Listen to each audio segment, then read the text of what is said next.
아프리카 돼지 열병을 옮기는 야생 멧돼지 이동을 막겠다며 환경부가 설치한 광역 울타리가 효과는 없고 잡초를 키우는 지지대 역할만 한다는 목소리가 커지고 있습니다. 경기 북부 파주에서 강원도 고성까지 접경 지역에 설치된 광역 울타리 총 길이는 1,400여 킬로미터로 1,000억 원 넘는 세금이 투입됐습니다.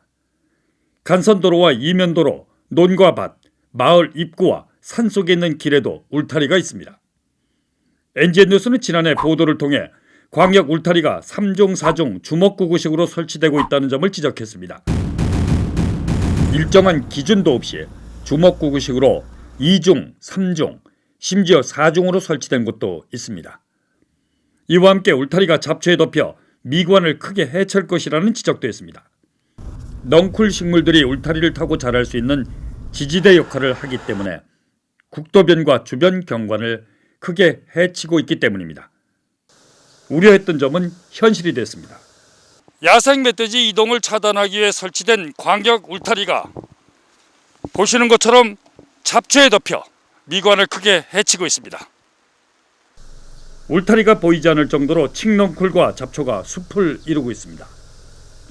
울타리가 마치 잡초의 지지대 역할을 하고 있습니다. 잡초와 울타리가 공생하고 있는 착각이 들을 정도입니다. 차량 통행이 잦은 간선도로변과 이면도로에까지 울타리가 있는 곳은 예외 없이 잡초로 덮였습니다. 사방이 잡초로 덮여 있는 울타리를 볼 수밖에 없는 주민들은 미관을 크게 해치고 있다며 대책을 호소하고 있습니다. 울타리 칡들이 내려와가지고 그 권리 좁으니까 사람들 댕기고 많이 댕기니까 댕기는데 지장이 있죠. 이거 주민을 가두는 거잖아요. 사실 나와서 주민들 의견 들어보지도 않고 가평천이 참 아름다운데 그거를 좀 많이 줘야 하는 것 같아요. 이게 아무 상관도 없는 이 개천가를 중심으로 해서 이거는 문제가 많아요. 가평군 등 각 지자체의 봉사단체들은 잡초를 제거하기 위해 새벽부터 피지땀을 흘리고 있습니다. 이처럼 지자체에서는 잡초 제거에 안간힘을 쓰고 있는 것과 달리 환경부는 문제의식조차 느끼지 못하고 있습니다. 이 보통 심각한 문제가 아니거든요. 혹시 어떤 문제 때문에 그러신? 칡넝쿨 때문에 문제가 생긴다는 말씀이세요? 현장을 살펴봤다고 말한 환경부 김정은 팀장은 자신은 문제가 없었는데 무슨 문제가 있냐며 기자에게 오히려 반문했습니다. 울타리를 타고 잡초가 무성하게 덮여 있기 때문에 네. 미관을 크게 해치고 있다. 이런 지적이거든요. 그러니까 제가 그 점검했을 때 크게 뭐 미관을 해친다는 거를 그게는 생각이 안 됐거든요. 지금은 진녹색의 잡초가 가을이 되면 갈색으로 변해 흉물스럽게 된다는 점입니다. 이런 우려에 대해서도 환경부는 탁상공론 발언만 이어갑니다.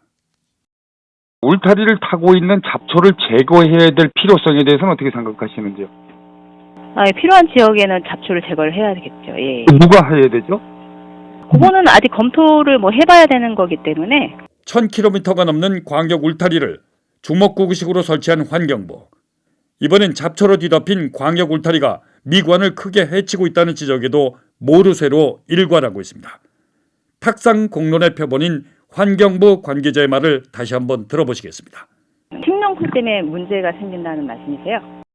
크게 뭐 미관을 해친다는 거를 그게는 생각이 안 됐거든요. 필요한 지역에는 잡초를 제거를 해야 되겠죠. 예. 누가 해야 되죠? 그거는 아직 검토를 뭐 해봐야 되는 거기 때문에. 유리 지갑을 털어낸 세금이 아깝게 느껴집니다. NGN 뉴스 정현수입니다.